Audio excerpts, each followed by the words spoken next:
Bueno, pues vamos con otro capítulo más. Vamos con el capítulo 2 del libro de Paz a vosotros de nuestro hermano Angeloso.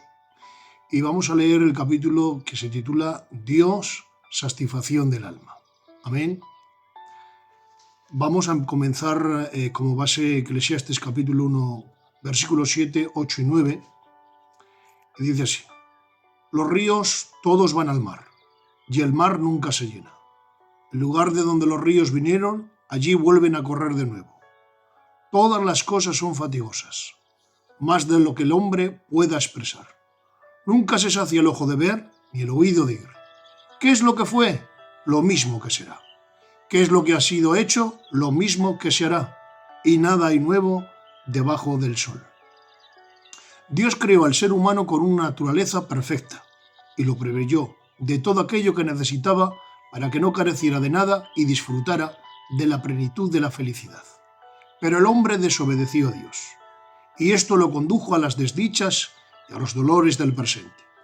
El pecado entró por la puerta del corazón del hombre y la felicidad saltó por la ventana. El pecado provocó un cataclismo en el interior del hombre, dejando su corazón lleno de vacío. Desde entonces, el hombre ha tratado desesperadamente de llenar el gran vacío que la presencia del pecado y la ausencia de Dios han dejado en su corazón, pero sin éxito.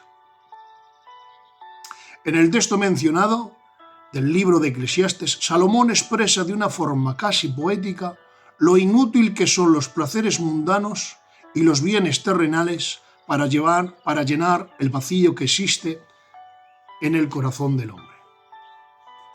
Amén. El mar bebe continuamente de las aguas de los ríos, pero el mar nunca se llena. Los ríos vuelven al mismo lugar donde vinieron para intentarlo de nuevo, pero es inútil. El mar sigue sin llenarse y todo se convierte en una continua rutina. El corazón del hombre es semejante a un enorme océano en el cual desemboca continuamente las aguas de los ríos del mundo, pero nunca se llena.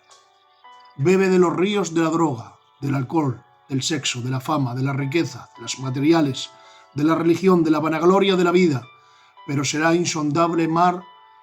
insondable mar del corazón humano siempre se siente insatisfecho. No se sacia el ojo de ver ni el oído de oír, y todo se convierte en una rutina insoportable. Realmente el ser humano no ansía las riquezas en sí, ni la fama, ni el alcohol, ni las drogas, ni cosas semejantes a estas, sino la felicidad, pero piensa que las cosas mencionadas anteriormente son el camino hacia ella, y por eso la persiguen desesperadamente.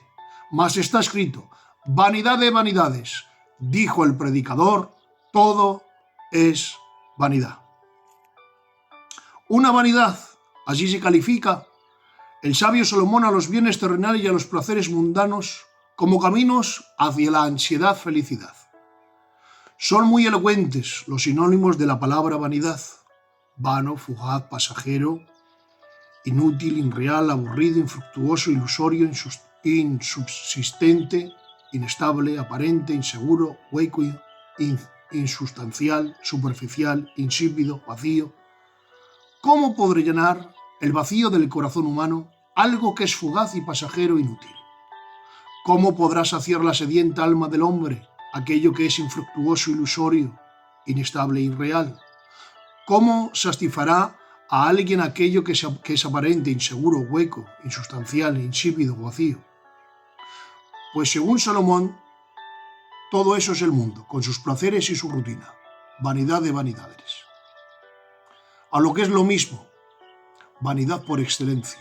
El mundo y sus placeres no pueden llenar el vacío de su corazón, porque el mismo mundo en sí mismo está vacío.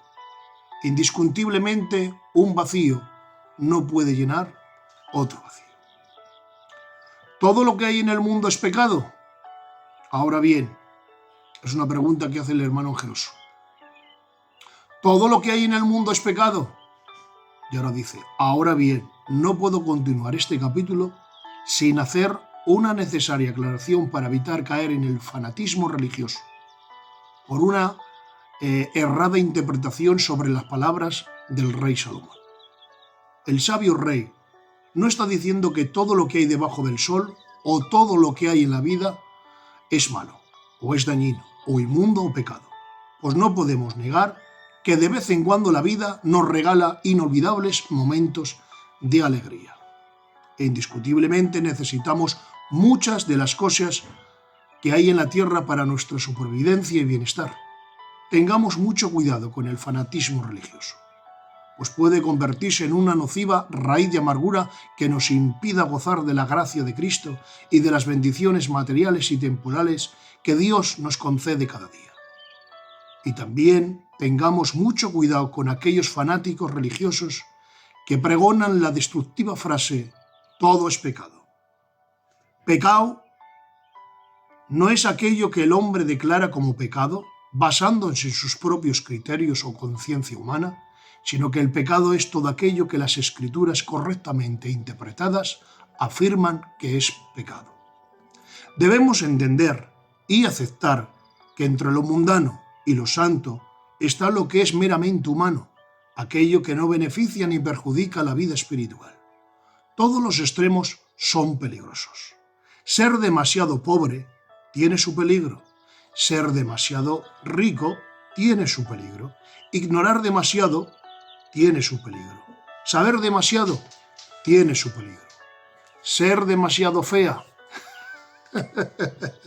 tiene su peligro. Ser demasiado hermosa tiene su peligro. Tener a Dios como algo más en la vida tiene su peligro. Pues esto arrastra al hombre a descuidar su vida cristiana y correrá incluso el peligro de entrar en el libertinaje. Pero tener a Dios como lo único en la vida también tiene sus peligros, ya que tal idea y actitud convertirá al creyente en un fanático religioso que descuidará sus compromisos humanos. Dice una frase de nuestro hermano Angeloso: Dios no ha de ser algo más en nuestras vidas, tampoco lo único. Dios ha de ser lo primero. Dios nunca pidió a Israel toda la cosecha, sino las primicias. Tampoco le pidió todo el ganado, sino lo mejor. Dios no pide al hombre todo su dinero, ni tampoco todo su tiempo. Dios no pide a sus seguidores que estén 8 horas orando, otras 8 leyendo las Escrituras y otras tanto trabajando en la obra de Dios. No es la voluntad de Dios, porque el reino de Dios no es la voluntad de Dios que por el reino de Dios descuides tu casa, tus hijos, tus negocios, etc. Dios no quiere ser lo único, quiere ser lo primero. Hay quien descuida la santidad y sus compromisos como cristiano. Se ha de enseñar que Dios no debe ser algo más en su vida.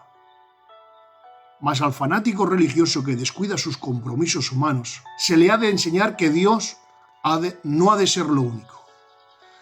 En este equilibrio dice la palabra del Señor: buscad primeramente el reino de Dios y su justicia. Amarás a Dios con toda tu alma, con toda tu mente y con todo tu corazón y con todas tus fuerzas. Este es el primero de los mandamientos. Sí, Dios ha de ser lo primero para el creyente, para la familia, pero la familia también es importante. La educación de nuestros hijos es importante. Las diversiones sanas son importantes. El mismo Salomón, que dijo que todo es vanidad, también dijo: en el día del bien, goza del bien.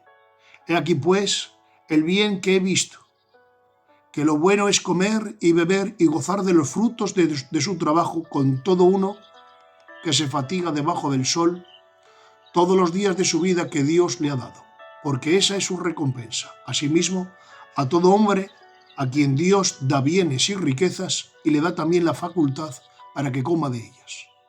Tome su parte y goce de su trabajo, porque esto es don de Dios. Goza de la vida con la esposa que amas. Todos los días que ha de vivir en este lago de vanidad que te son dados, porque esta es su parte en la vida y en su trabajo en que trabajas debajo del sol. Y Pablo afirmó que el que no provee para su casa es peor que un incrédulo. El que no quiera trabajar, que tampoco coma. El evangelio que consiste o legaliza el pecado. El evangelio que consiente o legaliza el pecado no es el auténtico evangelio, y la religión que aparta de sus seguidores de su honrado trabajo, o los separa de la familia, o les aparta de la sociedad, o les prohíbe de la sana diversión que respete la sana doctrina, para exigirles vivir exclusivamente y enteramente para la religión, mala religión es. Habiendo hecho esta aclaración, continuamos con el tema principal del presente capítulo. La persona que afirmó que el mundo y sus placeres son vanidad de vanidades, no fue una persona de vulgo o de clase media. No lo dijo un enfermo terminal mientras se revolcaba entre dolores, ni un parapléjico hastiado de mirar cómo pasar las horas del reloj de su pared. Tampoco fue un mendigo quien calificó el mundo como una vanidad mientras dormía entre cartones a la intemperie en una noche fría. Ni fue un leproso desesperado al ver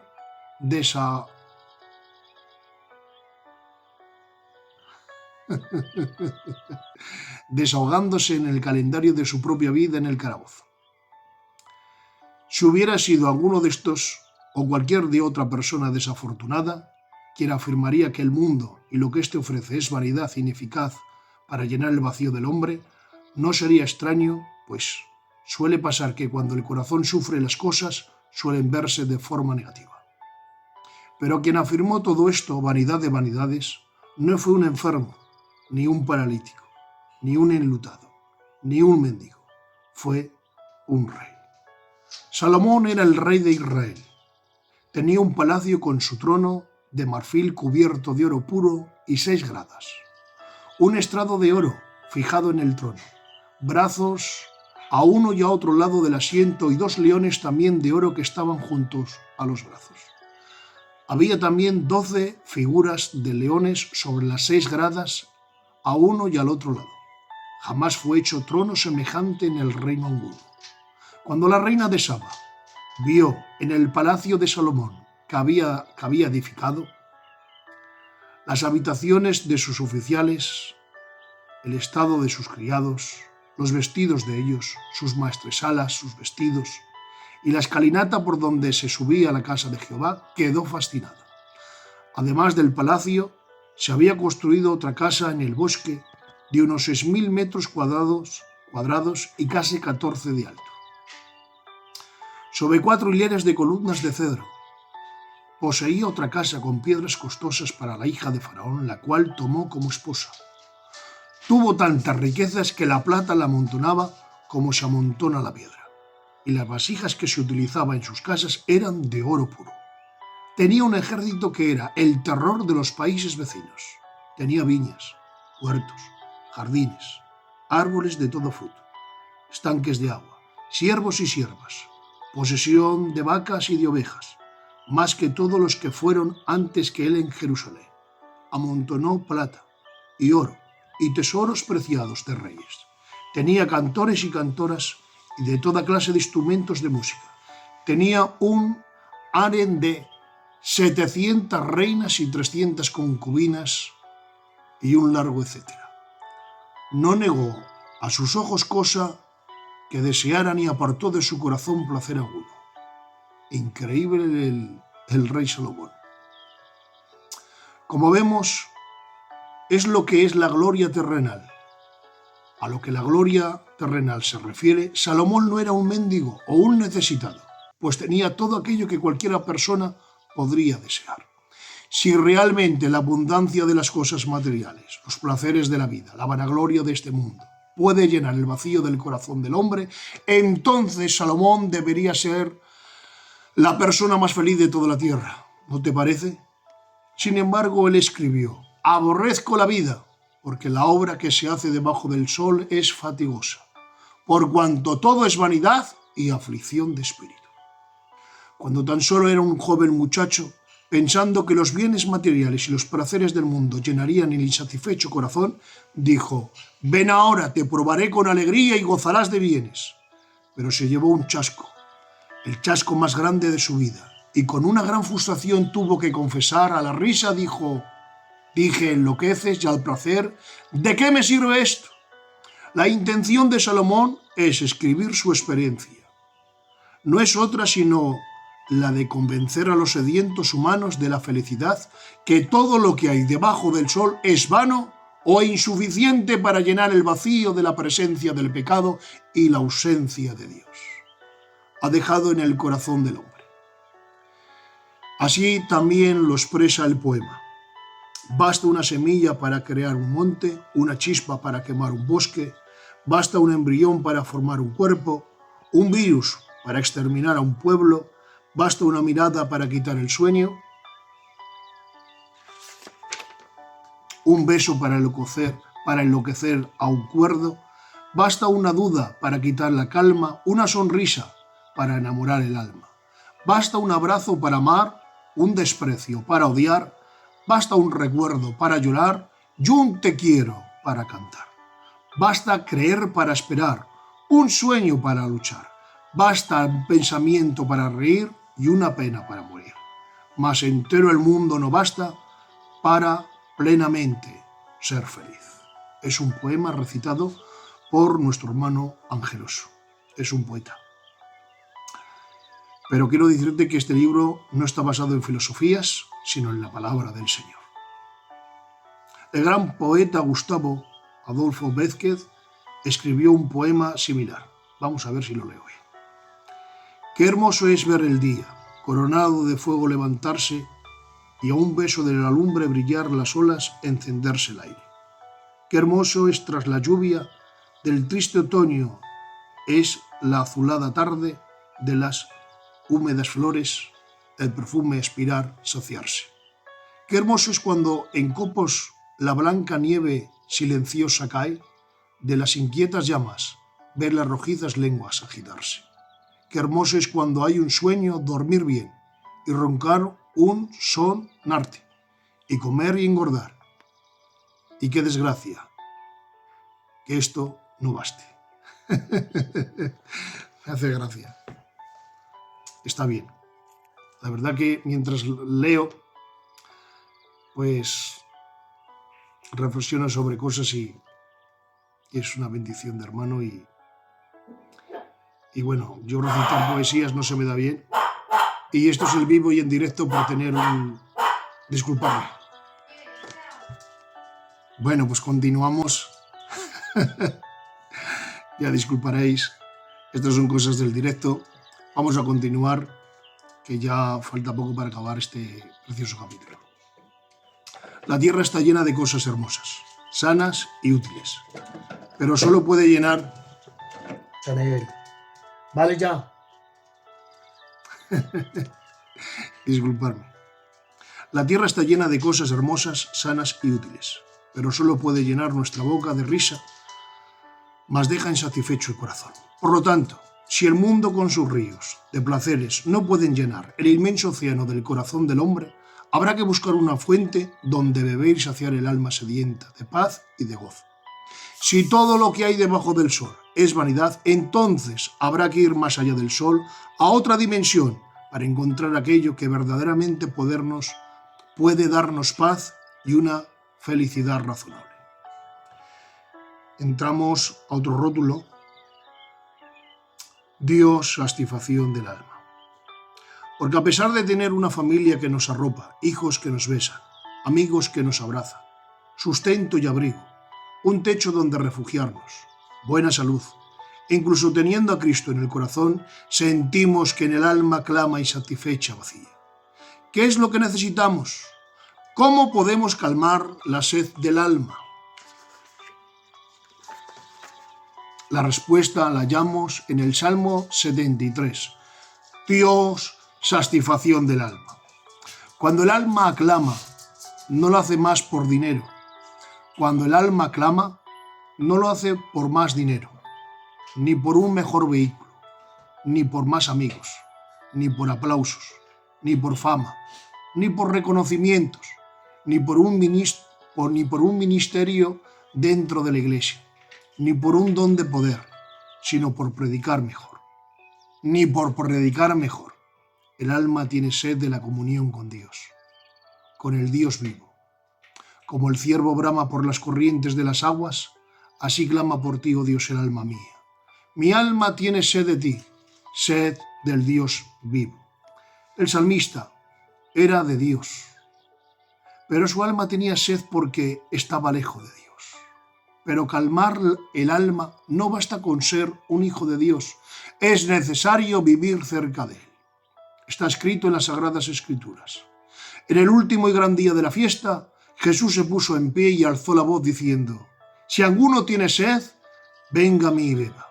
Y el que cree en mí, como dice la Escritura, de su interior correrán ríos de agua de vida. Esto dijo el Espíritu que habían de recibir los creyentes en Él. Estas palabras de Cristo revelan 6 verdades esenciales para el hombre. Número 1. Las religiones son insuficientes para calmar la sed del alma. Fueron 7 días de fiesta religiosa, y en ella los hebreos cumplieron con todos los rituales religiosos conforme marcaba la ley de Moisés.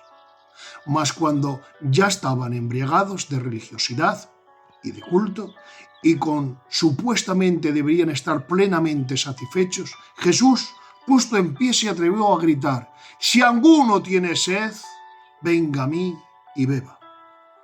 Y es que ninguna religión puede satisfacer la sed espiritual del hombre. Dice una frase de nuestro hermano Angeloso: el hombre no necesita religión, necesita a Dios. Si asistes asiduadamente a la iglesia, o has sido bautizado por las aguas, o eres diácono, o cantas en el coro, o eres predicador, apóstol o pastor, o aún no tienes a Cristo en tu corazón, hoy es el día aceptable. Acéptale y serás salvo y tendrás paz. Otro rótulo, hemos mencionado de que había 6 cosas esenciales, 6 verdades esenciales para el hombre. Vamos a por la segunda cosa esencial. El Espíritu Santo es el agua que calma la sed del alma. Notad bien que Jesús no dice por su interior, sino de su interior. Esto es importantísimo, pues Salomón dijo: los ríos entran en el mar, pero el mar nunca se llena. Esto lo dijo como símbolo de lo insuficiente que son las cosas que hay debajo del sol para llenar el insondable océano del corazón del hombre. Pero Cristo ofrece algo mucho más excelente que lo que puede ofrecer el mundo. Una fuente dentro del mismo creyente, de la que continuamente brota raudales de aguas vivas. Porque la felicidad no viene de afuera hacia adentro, sino que nace desde adentro hacia afuera. Y tal fuente es el mismo Espíritu Santo. Esto es lo que también dijo Jesús a la mujer samaritana refiriéndose a la sed del alma. Cualquiera que bebiere de esta agua terrenal volverá a tener sed. Mas el que bebiere del agua que yo le daré no tendrá sed jamás, sino que el agua que yo le daré será en él una fuente que salte para la vida eterna. El hombre solo necesita creer en Jesucristo para recibir esta fuente de agua viva que es el Espíritu Santo. El que cree en mí, de su interior correrán ríos de agua de vida, dijo el Maestro.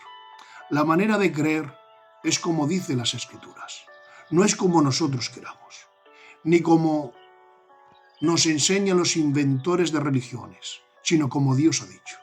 El que cree en mí, como dice la Escritura, de su interior correrán ríos de agua viva. En el monte de la transfiguración estaba Jesús, Moisés y Elías. Jesús representaba la gracia, Moisés representaba la ley, Elías representaba a los profetas del antiguo pacto. Con ellos también estaba Pedro, Juan y Jacobo. Entonces el apóstol Pedro dijo a Jesús: bueno es para nosotros que estemos en este lugar y hagamos 3 enramadas, una para ti, otra para Moisés y otra para Elías. Pero esta idea del apóstol Pedro no le agradó al Dios Padre. Así que, entrando en escena y señalando desde una nube a Cristo, dijo: «Este es mi Hijo amado, a él oíd». Y tras decir estas palabras, Moisés y Elías desaparecieron, quedando solo Jesús. A lo que es lo mismo, desaparecieron la ley y los profetas, quedando tan solamente la gracia. No a las religiones, ni a las tradiciones, ni a las filosofías humanas, sino a Jesús hemos de oír. Es necesario obedecer a Dios antes que a los hombres, dijo el apóstol Pablo. El Evangelio no es un privilegio para unos pocos, sino un derecho para todos. Esta frase, si alguno tiene sed, quiere decir que la invitación es universal. No importa cuál sea el color de la piel, ni el nivel intelectual, económico o social. Dios es rico para con todos y no desestima a nadie. Preciosa reflexión, ¿verdad? Hay una frase que dice nuestro hermano Angeloso: el Evangelio no es un privilegio para 4 elegidos, sino el derecho para todos. Cristo está deseoso de calmar la sed de los hombres. Por esta razón, para que todos los humanos le oigamos, alzó su voz y gritó: «Si alguno tiene sed, venga a mí y beba». La voz de Dios hace menos ruidos que una bomba, pero su sonido resuena como un eco en las conciencias. Eso es una frase de nuestro hermano Jesús. Mejor es Cristo que con el diablo. Mejor con Cristo que con el diablo. La diferencia de la calidad de vida que existe entre los seguidores de los deleites de la carne y los seguidores de Cristo es notable. No basta una mirada inteligente y sin perjuicios hacia muchos de los jóvenes y no tan jóvenes que viven sin Cristo para ver lo mal que se vive a espaldas de él. Hay una verídica historia sobre un joven que buscaba la felicidad a espaldas de Jesucristo. Como una adolescente en vivo y en directo. Esto implica naturalidad. Como un adolescente, ella tenía ganas de vivir, tenía proyectos, tenía sueños y un gran deseo de disfrutar de su joven vida. Pero un fatídico día, alguien le animó para que probara las drogas. Y ella, como otros muchos jóvenes ingenuos que se mueven por lo que les apetece en el momento y no por el sentido común, probó la maldita droga, pensando que la podía controlar y dejar cuando ella quisiera. Pero las cosas no fueron como ella pensaba, y poco a poco se introdujo en el infierno de las drogas hasta quedar encadenada en ella. Sus padres trataron de ayudarla a salir de aquella nefasta situación, acudiendo a la medicina e internándola en centros para toxicómanos, pero todo fue inútil. Uno de los médicos que la examinó, viéndola tan atrapada en las drogas, dijo a sus padres de esta: si el hombre que le ofreció la droga por primera vez la hubiera disparado en la cabeza, hubiera tenido más misericordia. Jehová reprenda al diablo y todos los vicios y todas las drogas en el nombre de Jesús. Amén. Hay puertas que no se pueden abrir. Hay cosas que es mejor no probarlas, jóvenes, porque una vez que abres ciertas puertas, luego son muy difíciles de cerrar. Tiene que ser con oración y ayuno y ayuda del Espíritu Santo. Ruega a Dios que ate al maligno y que la maldita droga y que humille y salve a aquellos que se están haciendo ricos a costa de la ruina de otros. A la edad de 21 años, desesperada por su angustiosa situación, decidió quitarse la vida. Pero antes de hacerlo, dejó escrito en una cabina telefónica su propio Salmo 23, al cual llamó el Salmo del toxicómano. El Salmo dice así: la heroína es mi pastor, jamás alcanzaré la satisfacción. En las alcantarillas me hará caer, y junto a aguas putefactas me conducirá. Destruirá mi alma. Me guiará por sendas de perversión a causa de sus efectos. si andare por el valle de la miseria, y temeré todos los males, porque tu heroína estarás conmigo. Tu aguja y tu cápsula tratarán vanamente de consolarme. Despojas la mesa delante de mí en presencia de mis familiares. De mi cabeza sacas la razón y de mi copa rebosa amargura. Ciertamente la pasión de las drogas me atormentarán todos los días de mi vida, y en la casa de los condenados moraré por largos días. Increíble, increíble. Por desgracia, este triste hecho no es un caso aislado en este mundo, sino uno más entre tantos. Así tiene el maligno a muchos de sus seguidores. Pero qué diferencia en el Salmo 23 de aquellos que con sinceridad aman a Cristo y le siguen. Los cristianos con el corazón henchido de gozo, con los ojos llenos de lágrimas por la emoción y con la cabeza bien alta por la dignidad que solo Dios y una limpia conciencia pueden dar, mirando al cielo también recitamos nuestro salmo. Jehová es mi pastor, y nada me faltará. En lugares de delicados pastos me hará descansar. Junto a aguas de reposo me pastoreará. Confortará mi alma. Me guiará por sendas de justicia por amor a su nombre. Aunque ande en el valle de sombra y de muerte, no temeré mal alguno, porque tú estarás conmigo. Tu vara y tu cayado me infundirán aliento. Enderezas mesa delante de mí en presencia de mis angustiadores. Unges mi cabeza con aceite y mi copa está rebosando. Ciertamente, el bien y la misericordia me seguirán todos los días de mi vida, y en la casa de Jehová moraré por largos días. Amén. Me gozo por este precioso salmo. Yo me quedo con el pastor y con este salmo. Lo tengo claro. Es más rentable vivir con Cristo que sin Él. Incluso me atrevo a decir que cuesta más seguir al diablo que a Cristo. Dijo en una ocasión Tucho, predicador del Evangelio: satisface más un beso de Cristo que 1000 abrazos del diablo. Pero antes que Él, ya lo expresó el salmista. Antes que él, ya lo expresó la sulamita. Oh, si él me besare con besos de su boca, porque mejores son sus amores que el vino. Un beso suyo satisface más que el vino, que la droga, que la vanagloria de este mundo, que los placeres de la carne y la vanidad de la vida. Los besos que Dios nos da son como el beso, los besos que Dios da no son como el beso pamplinero de Orfa, que llorando besó a su suegra Noemi, pero luego se marchó dejándola desamparada. Tampoco son como los besos egoístas de Absalón, que besaba para robar los corazones del pueblo y conseguir el trono. Los besos de Dios no se parecen nada al beso traicionero de Joab, el cual, encontrándose con su pariente Amasa, le dijo: ¿te va bien, hermano mío? Y mientras le besaba en la mejilla le clavó una daga por la quinta costilla, provocándole la muerte. Y evidentemente los besos de Dios no se asemejan en nada al beso hipócrita de Judas.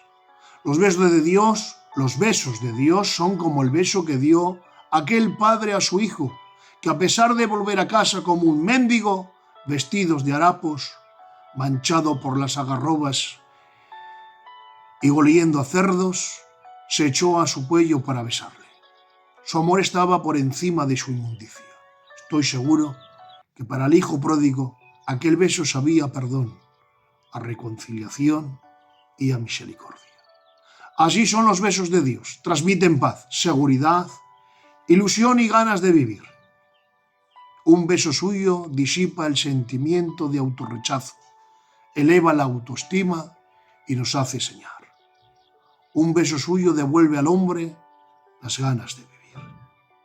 Dice una frase nuestro hermano Angeloso: prefiero que Jesús me escupa antes que el diablo me abrace. Pues el diablo abrazó a Judas y la ahorcó. Pero Jesús escupió al ciego y le dio la vista. Después del largo comentario que Salomón hizo en el libro de Eclesiastes sobre lo insustancial e inútil que es lo terrenal y el mundo con sus placeres para llenar el corazón del hombre, termina con las siguientes palabras. El fin de todo discurso oído es este: teme a Dios y guarda sus mandamientos, porque esto es el todo del hombre. Si tú, amigo lector, aún no tienes a Cristo en tu vida, hoy es día aceptable. Recibe hoy a Jesús como el Señor y Salvador de tu alma y como fuente de la verdadera paz. Vuélvete ahora en amistad con Él y tendrás paz, y por ello te vendrá bien. Toma ahora la ley de su boca y pon sus palabras en tu corazón. Si te volvieres al Omnipotente, serás edificado y alejarás de tu alma la aflicción. Dice Job 36:5. Dios es grande, pero no desestima a nadie. Precioso capítulo donde podemos ver que el corazón no se sacia con nada que hay en este mundo. Se queda, como bien lo expresa la palabra, insatisfecho. Hemos comenzado que todos los ríos van al mar y el mar nunca se llena. Así es el corazón del hombre, por mucho, drogas, alcohol, cualquier vicio, nunca se llena. Pero el rótulo de este capítulo comienza así: Dios, satisfacción del alma. Espero haber sido de bendición y iremos a por el tercer capítulo. Que Dios os bendiga. Si lo veis bien, dale un me gusta para que así pueda alcanzar más gente. Dios te bendiga.